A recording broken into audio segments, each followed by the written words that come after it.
Namaste. Welcome, friends. So, the title of this talk and reflection is Finding True Refuge in This Living, Dying World. And maybe just to share from the start that in recent months, I've lost several very dear beings, and I am currently accompanying several more friends who are in their last days.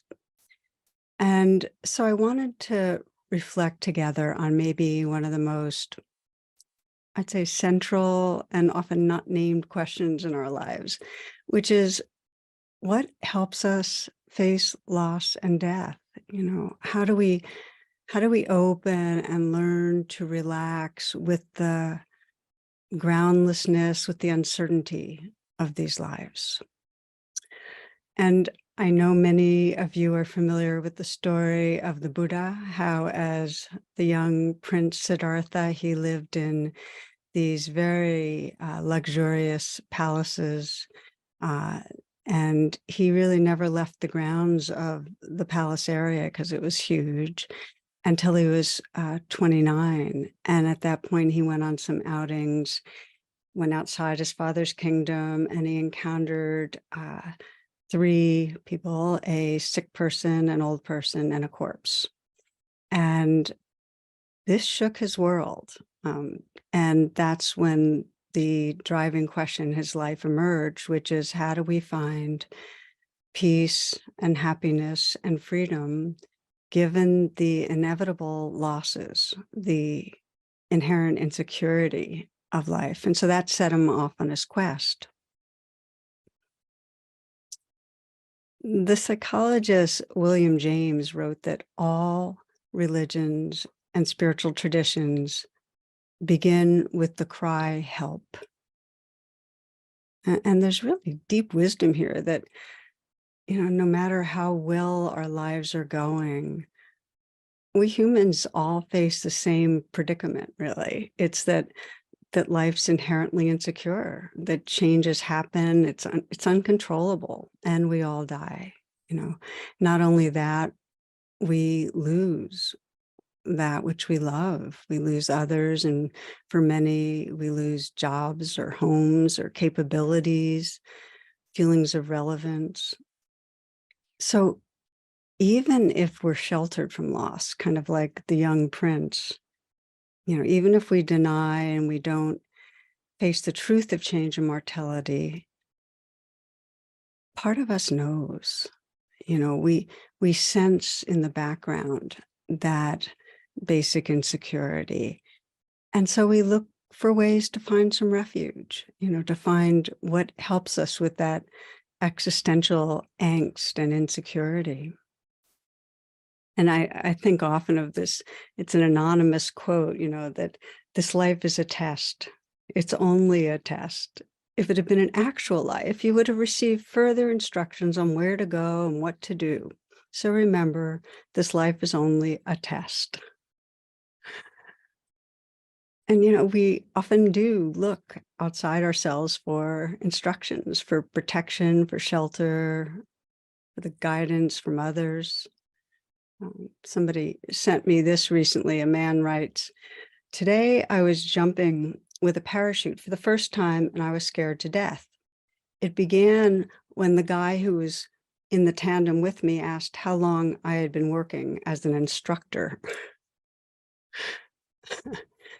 The point being, we are of the habit to seek safety in something outside ourselves. And yet, from the perspective of a human facing death, we're jumping on our own. And we each need to learn inside out, really, how to navigate, how to wake up our awareness. I'll toss in a related Zen-like metaphor for the spiritual path I've always liked, which is the spiritual path is like jumping off a plane with a parachute and then realizing, whoops, there's no parachute. And then realizing there's no ground to hit.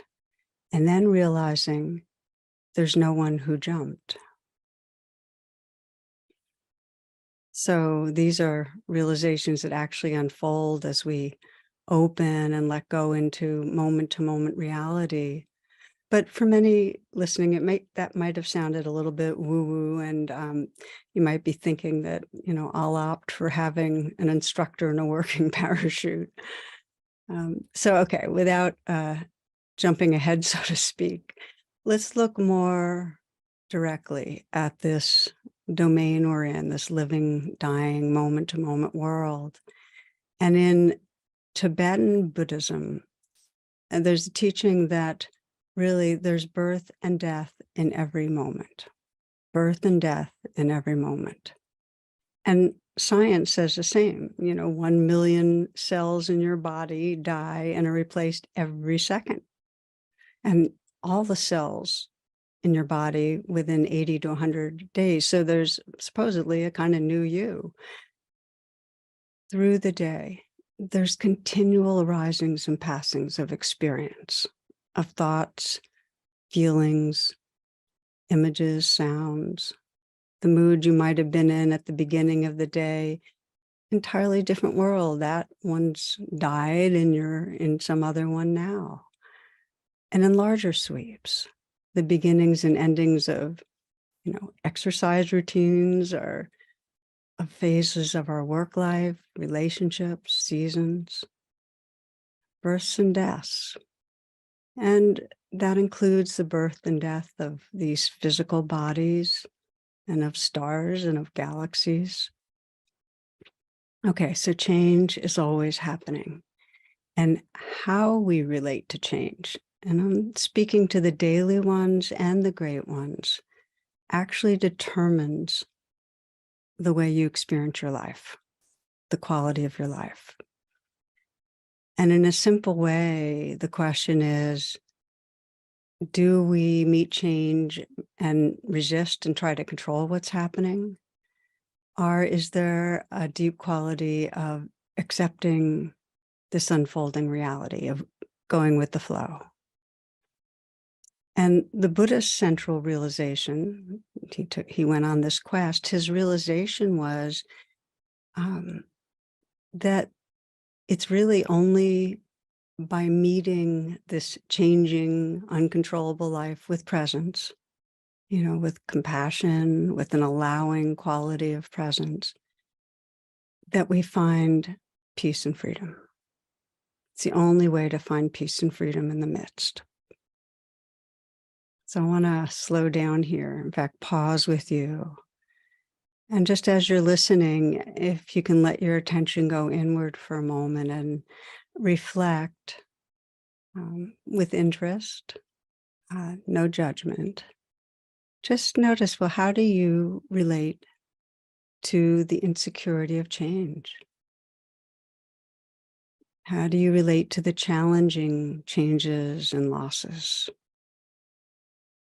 And to the reality of your own and others' deaths? Maybe there's a change, something that's major going on right now, kind of marking the landscape of your life. To have some access to presence, to opening and relaxing with what's unfolding. And if not, are you aware of the ways of resisting, of controlling?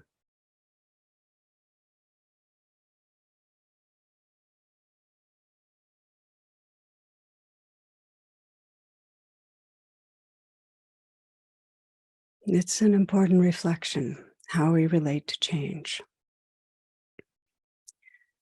A few weeks ago, I read a book by Pema Chodron, How We Live is How We Die.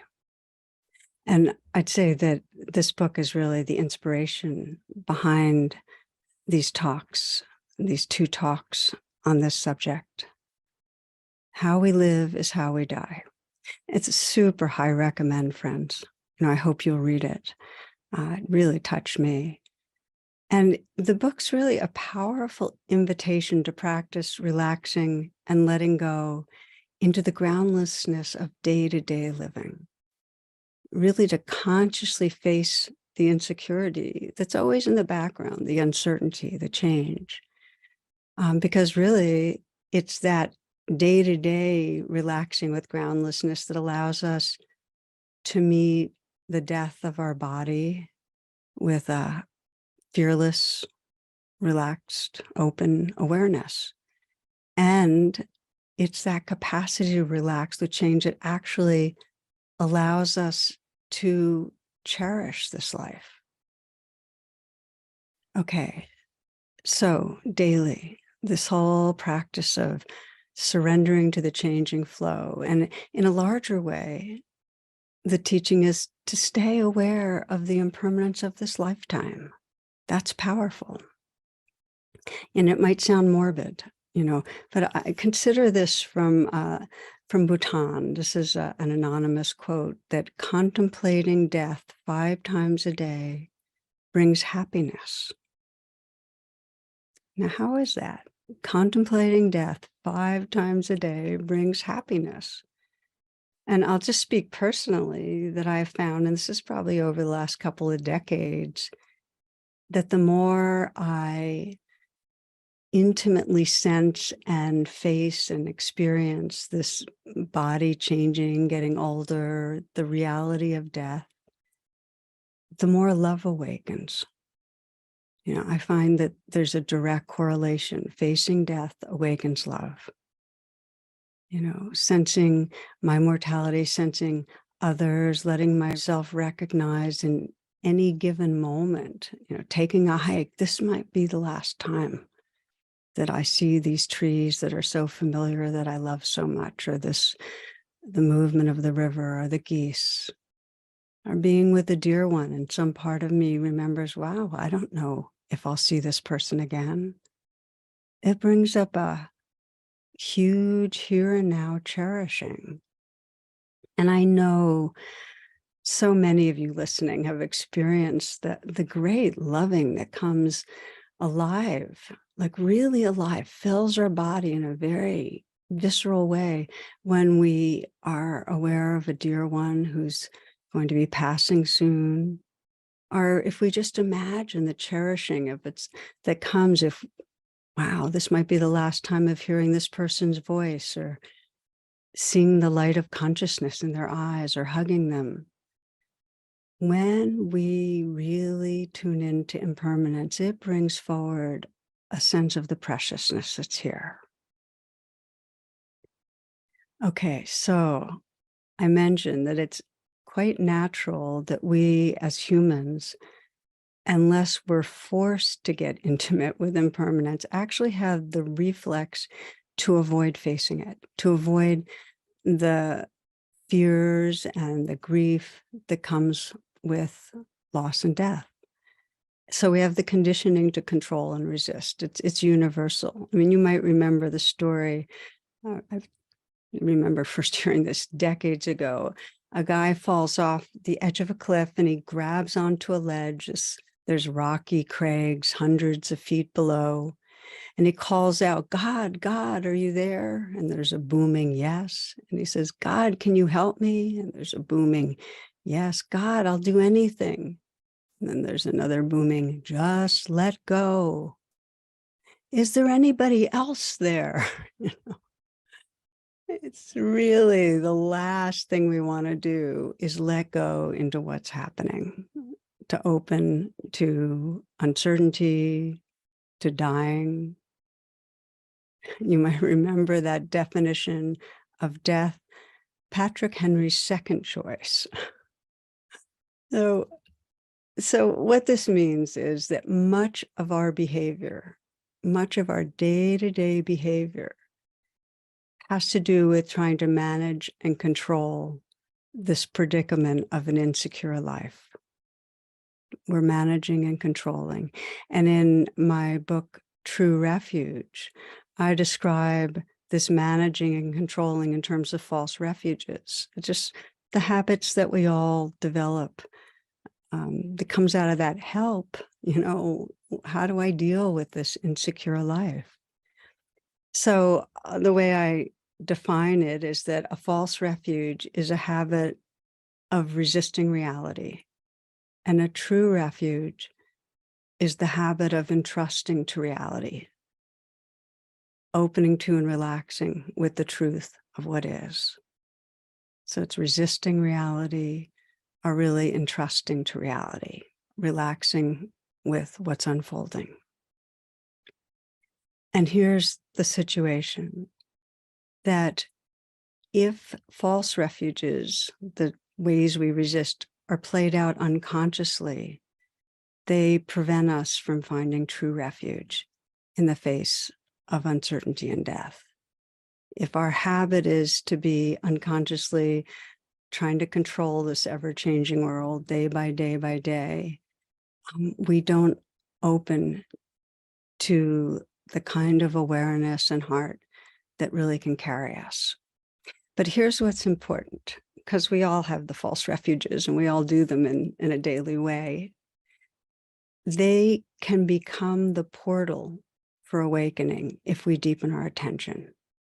And so really a key part of the spiritual path is becoming aware of the ways we resist, becoming aware of our habits of false refuge, and learning to meet them with a non-judging presence.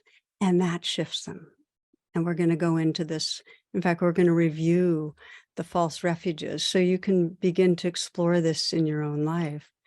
But I want to name that we all have this habit of thinking our particular ways of controlling and resisting are very personal, and they're flaws.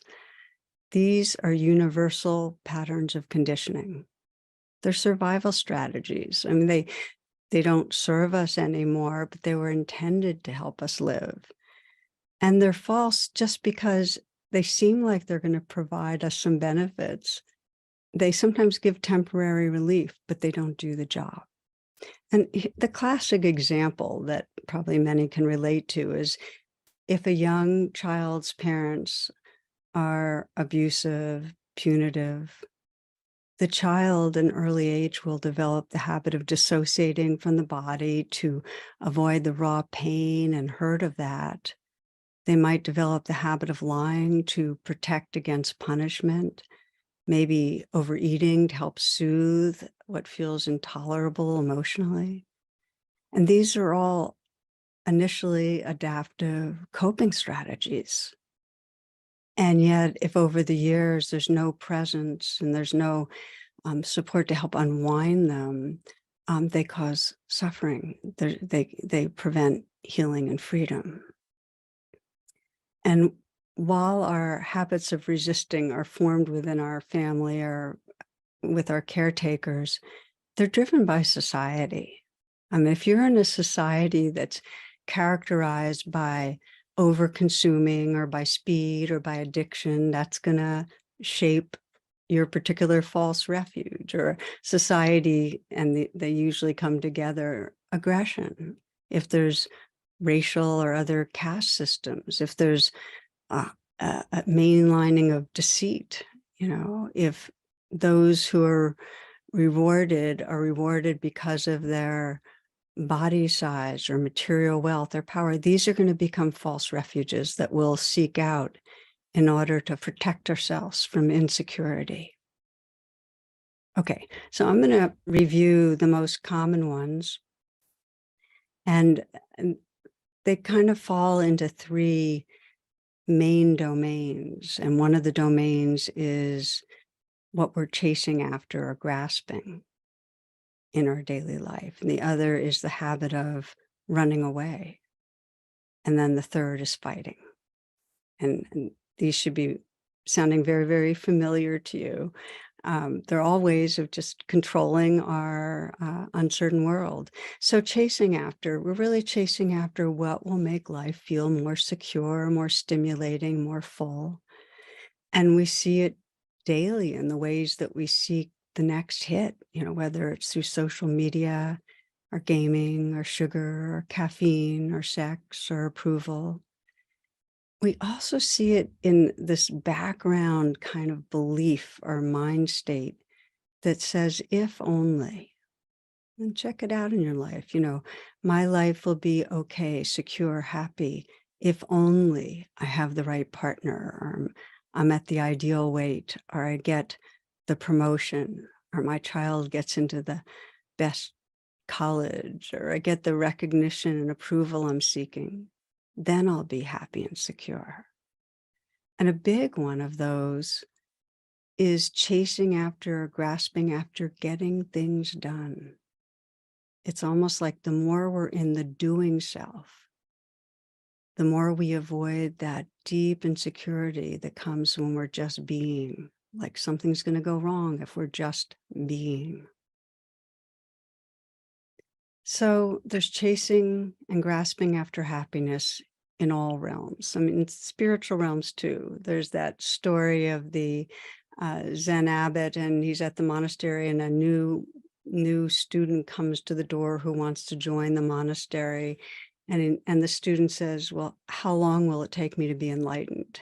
And the abbot says, 10 years. And the student says, "What if I try really hard?" The abbot says, 20 years. And then the student said, "Wait a minute, you said 10 years." Abbott said, "For you, 30. So we grasp, we chase after, and it can preoccupy us for decades, really, keeping us from opening to the preciousness of the life that's right here, that's happening. So that's the first domain of false refuges: grasping, chasing after. The second is running away. And again, listen for ways this might be happening in your life, and that dissociating from the body, leaving the body, just staying completely lost in virtual world of thoughts, numbing, avoiding different ways that we might lie or misrepresent, procrastinating, pretending, denial, something's not happening, looking away. So we control by avoiding what we're afraid of: intimacy, challenges at work, the judgment of others. Heard a story of an elderly gent invited to an old friend's home for dinner, and the friend's impressed by the way his buddy proceeds every request to his wife with an endearing term such as honey, or my love, or darling, or sweetheart, or pumpkin, or sugar muffin. The couple had been married for almost 70 years, and clearly they were still very much in love. So while the wife was in the kitchen, the man leaned over and said to his host, "I think it's wonderful that after all these years, you still call your wife those loving pet names." The old man shook his head and said, "Well, of course I love her. And I have to tell you the truth.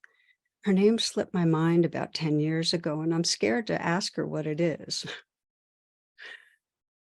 So completely silly. And I've read that the average American lies 4 times a day.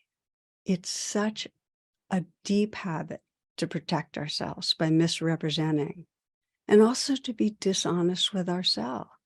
So running away includes denial, which is the first stage of grief, not acknowledging what's right here. And running away includes depression, which is a pulling away from aliveness. So what's going on when we're denying, depressing, avoiding, experiencing what's here in our inner life? When we're denying the realness of hurt, grief, loneliness, loss, is that we often end up using substances. We use substances to get us in a different mood so we don't have to face insecurity. One friend I was with recently was telling me about being with her mom when her mom was first informed that she had cancer. And the mother's first response was, "I want a drink." And then she paused and she said, "And I mean right now." And it was so clear to my friend that her mother had been drinking throughout her life to avoid insecurity. And underneath that sense of everything can be taken in a moment.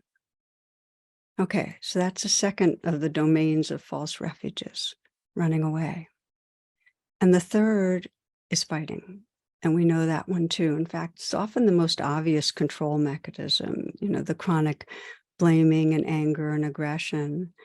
I mean, anger is the second stage of grieving. We face threat, loss, deaths, and fighting is this universal attempt to control life, to protect ourselves. And we can see in a daily way the habit of feeling fearful of things going wrong and how quick we are to assign blame either to ourselves or another person.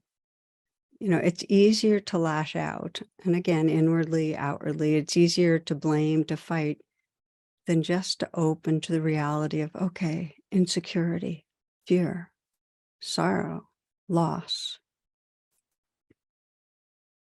So, in the deepest way, all of the false refuges are trying to control what is ultimately uncontrollable, trying to seek ground or certainty. There are reflex in the face of insecurity. And I want to pause here again and invite you, friends, to reflect for yourself, to take a moment, as you've probably been doing as I've been speaking, and just scan for the false refuges, for the daily ways that you control. And it may be some major and chasing after, maybe hits of physical pleasure or getting things done, chasing after other people's affection or approval.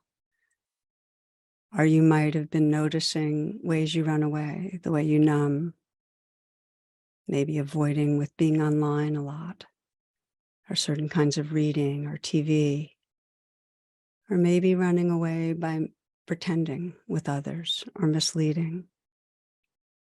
And some may have been really focused on how you might be fighting, and most of us, all of it, but fighting, caught in chronic blaming, judgment.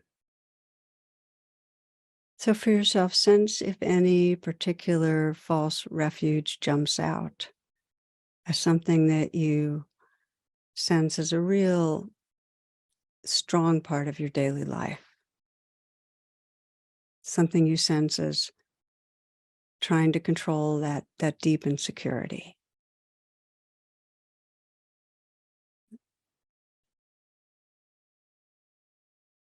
And as you let yourself reflect on that, to keep sensing that it's not personal. It's a universal conditioning to try to control insecurity.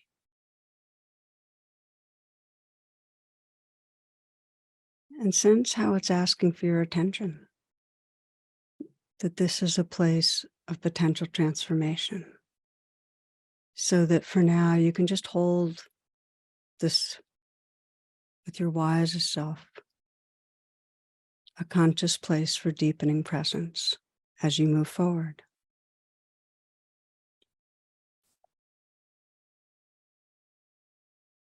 So, friends, this is where meditation comes in. Um, Meditation helps us to shift from reacting, from trying to control this ever-changing, uncertain life, to relaxing with what's happening.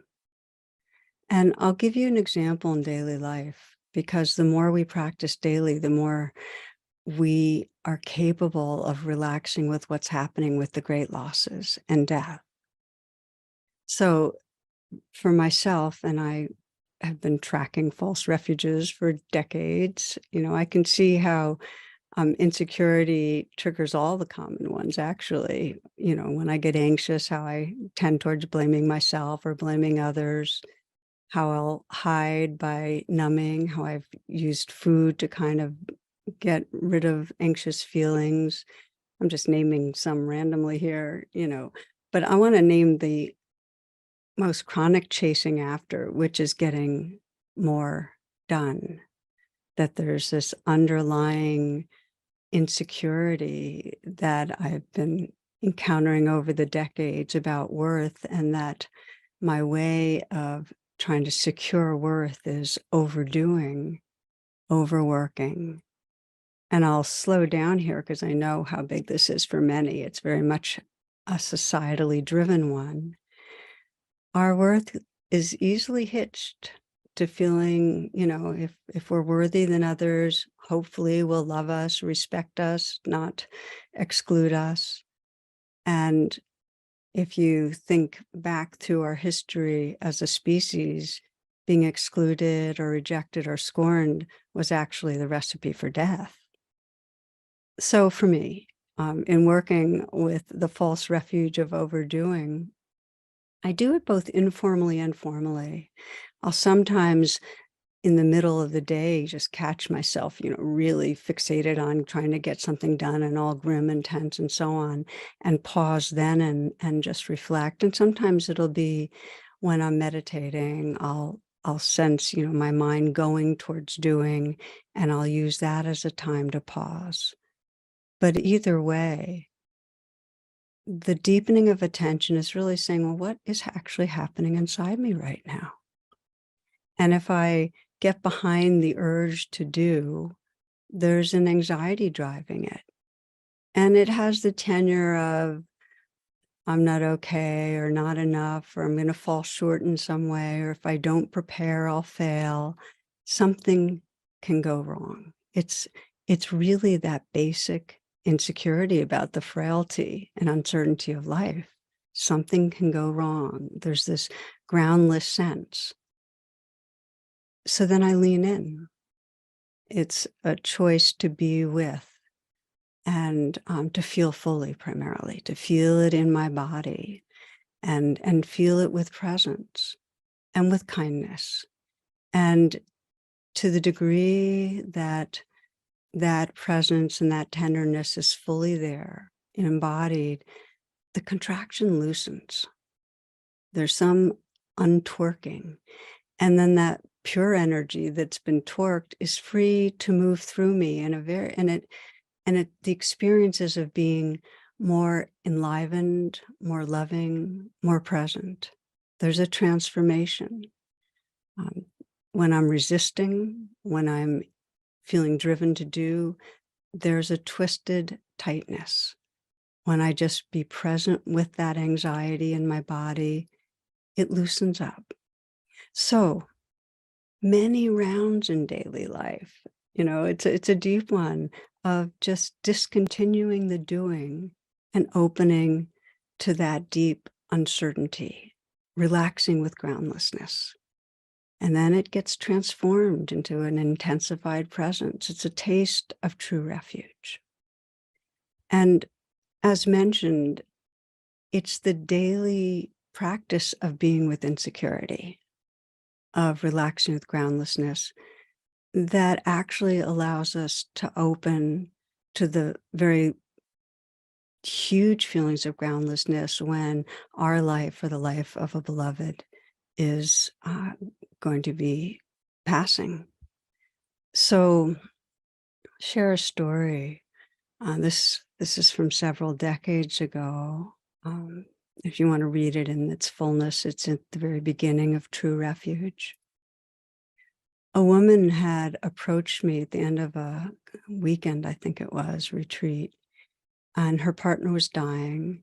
And she had come to practice for some inspiration because they were Catholic, but he actually wanted her to be the person at his side to accompany him. And so she kind of asked me for a spiritual one-on-one and how do you be with the dying? And she said she was trying so hard on so many fronts, and she was pretty exhausted. She was trying to, find the right Ayurvedic healing and acupuncture and lining up his favorite music and reading favorite passages. And I gently noted to her, well, you're trying really hard and sounds like you're really busy. And she said, oh, yes, that's my way. And then she kind of paused and smiled in a, acknowledging way. I get it. She said, maybe this isn't the time to be quite so busy. I smiled because, our wise hearts know. But then she went on, yes, but I can't let him go down without a fight. I don't want to fail him. I don't want to let him down. And I want to do this being with him. Really, I want to do it right. So, I had her pause and I said, "How long have you been afraid of failing someone, of trying so hard to do it right?" And again, that kind of smile of recognition. She said, "Well, all my life." And so this is just an example in the language I've been using as we've been reflecting. This has been a false refuge through a lifetime. Um, and I said to her name was Pam, I said, again, your deepest offering is your presence. I mean, what carries him is the medicine of love. And I just want to comment here that, and as I mentioned with myself, so many, it's the fear of falling short. That's the kind of death that's being avoided, and trying to control that. So we talked about how she could practice when that false refuge, that addictive doing appeared.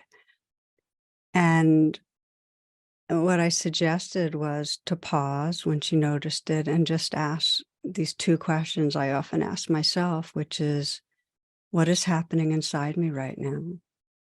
And can I meet this with kindness? And then she asked me something you might be wondering, which is, well, I get so caught up. How will I remember to pause? And it's a wonderful question because we all do, and we forget to pause.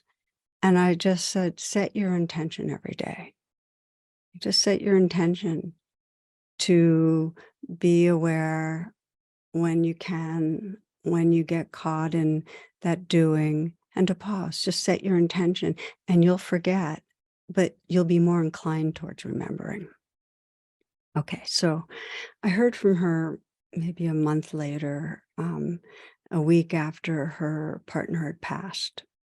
And we talked, and she said she had struggled with that habit of being busy. And she told me about one afternoon that he told her that he realized he didn't have much time left. And she had quickly bent over and kissed him and said, "Oh, dear, today's been a good day. You seem to have more energy. Let me make you a cup of tea." And he fell silent.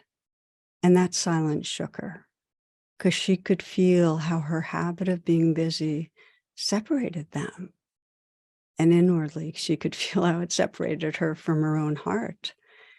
And so as she was making tea, she just felt that deepening of the intention, her heart's prayer, which is, may I remember presence. May I just simply love him. And in the days that followed, she was more quick to put aside the thoughts of, what should be happening, what she should be doing. She stopped trying to seek ground and instead opened to the groundlessness, to the changing ways of fear and doubt and grief. And in that openness, there was more presence. In fact, she described how she had this much more intuitive sensitivity to him. And when they were together, she knew when to be silent and when to sing softly and when to massage gently, and just how that loving presence might be expressed. And she shared the gift of last days with him.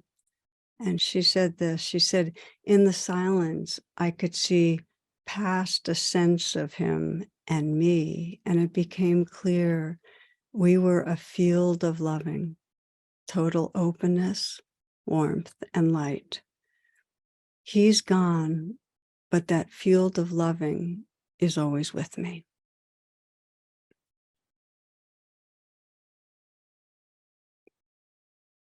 She had found true refuge, that luminous field of loving, the truth really of who she was beyond this body and personality. And it was revealed by meeting the groundlessness, the changing fears and grief, the depth of loss with this open presence. There's a beautiful teaching from the Tibetan tradition that if everything changes, then what is really true? Is there something behind the appearances, something boundless and infinitely spacious innately loving, in which the dance of change and impermanence takes place? Is there something, in fact, that offers refuge beyond what we call death?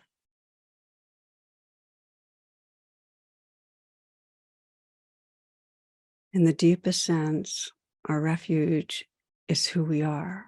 It's that awareness, that wakefulness, that loving that's behind the changing dance. It's the background of formless awareness. And the more that we touch daily into this true nature, what some call spirit or timeless presence or divine or God, the more we touch into true refuge, the more available it is when these bodies go through the transition, the natural transition they go through. You know, I think of one meditation teacher, she had incurable cancer, and she wrote this, and I find it so inspiring. This is Tamara Engel. My days are short, and as I grow weaker, I experience so much gratitude for my meditation. Not only the joy and ease it brought, but the hard parts, for every bored and restless sitting, and every fearful fantasy, and every ache and pain I sat through, and every itch I didn't scratch, was a training for kindness, a training for the muscle for bearing witness, for the trusting spirit that carries me now as I face my death. The trusting spirit that carries me now as I face my death. So this is the gift of opening daily to the changing flow. It's a homecoming to the spirit that holds this life. And again, the very experience of insecurity, of being vulnerable or not okay, it's natural that we try to control and resist. Let that be a flag so that we can deepen attention and find in that very place, by letting go into, relaxing with, opening to the insecurity, the sense of homecoming. So in a sense, our parachute is presence, you know, it reveals who we are beyond this changing body and mind. It reveals that there is no self who jumped, and we intuit instead the field of awake awareness that's always and already here as our home. Let's practice a little before we close. We'll do a brief practice with this, and I invite you to explore more on your own. We'll use the presence that comes with rain, recognize, allow, investigate, nurture, to bring to a false refuge. So take a moment, if you will, to pause. And wherever you are, of course, if you're in a car, don't close your eyes, but wherever you are, let your attention go inward as appropriate. You might feel your breath and sense yourself in these moments, inviting yourself into presence.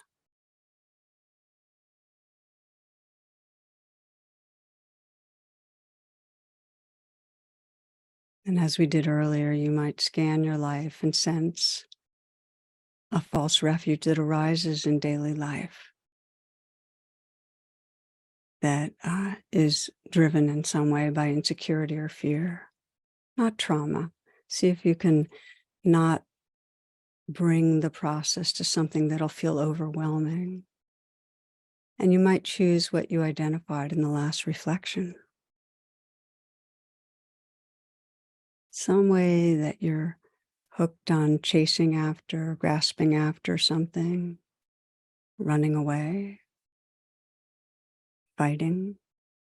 Some way you're trying to create ground in your life.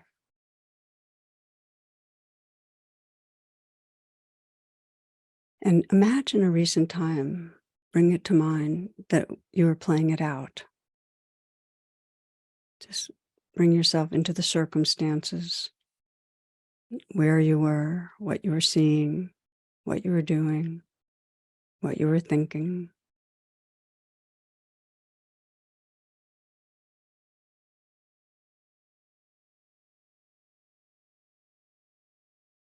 Let yourself pause right in the midst of it, right? When you're feeling the drive to, in some way, go get something, do something, avoid something, blame,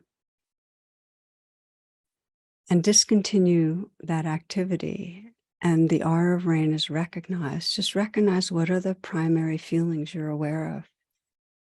Feel into your body, sense what's most directly predominant.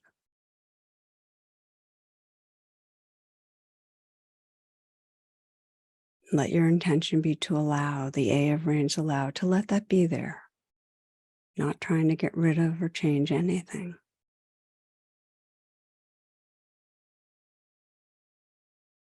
And the I of rain, investigate, is getting more intimate with the experience. And you might sense, well, in these moments, what am I believing? Am I believing that I have to have something to feel better? That something's going to go wrong? That I'm going to fail? That I can't trust somebody? That somebody's let me down? That somebody doesn't care? What am I believing? And whatever you find there, go under the belief to what you're feeling in your body.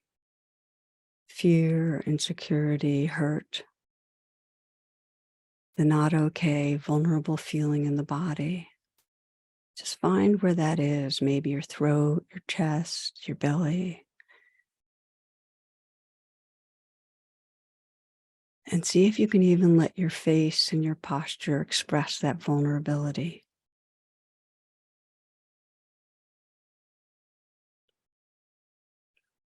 Feeling right into the center of it. You might even put your hand gently on your heart. It's a way of accompanying and inviting your attention even deeper. You can breathe with the feeling. So you're offering a full presence to feel it fully. Sense what it needs, what quality of heart it most needs. Maybe the feeling needs to feel held in compassion, or forgiveness, or love, to be seen fully.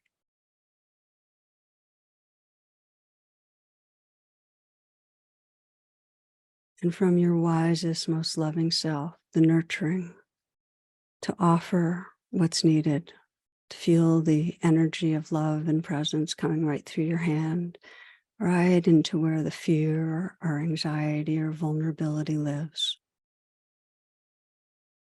You can feel it coming from your loving heart or from some vaster source. You can imagine the whole space around you as filled with the light, the luminosity, the warmth of love, just bathing, pouring into, filling the place of vulnerability. It's a deepening presence with.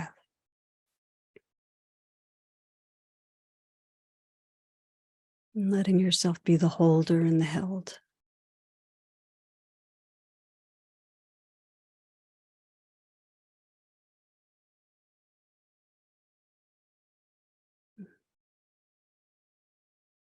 And sensing the quality of presence that's here right now. The wakefulness, the spaciousness, tenderness, just sensing your own beingness, who you really are. That this space of awareness is more the truth of who you are than any self story.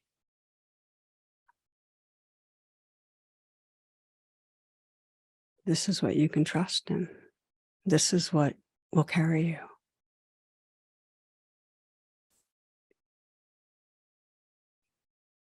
Again, this inquiry from the Tibetan teachings, if everything changes, then what is really true? Is there something behind the appearances, something boundless and infinitely spacious, innately loving, in which the dance of change and impermanence takes place? Is there something, in fact, that offers refuge beyond what we call death?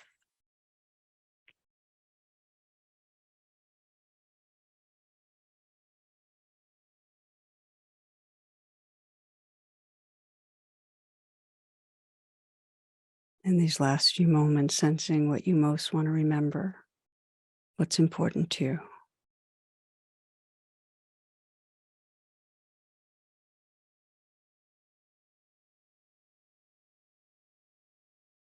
And take a few full breaths if your eyes are closed, opening your eyes. Okay, friends, I want to thank you for your willingness to explore, to deepen your attention. In the next session on this, we'll continue to explore the daily ways we can meet this changing life and how that is linked to how we die. How we live is how we die. What are the practices that help wake us up? Okay, take good care. Loving blessings to each.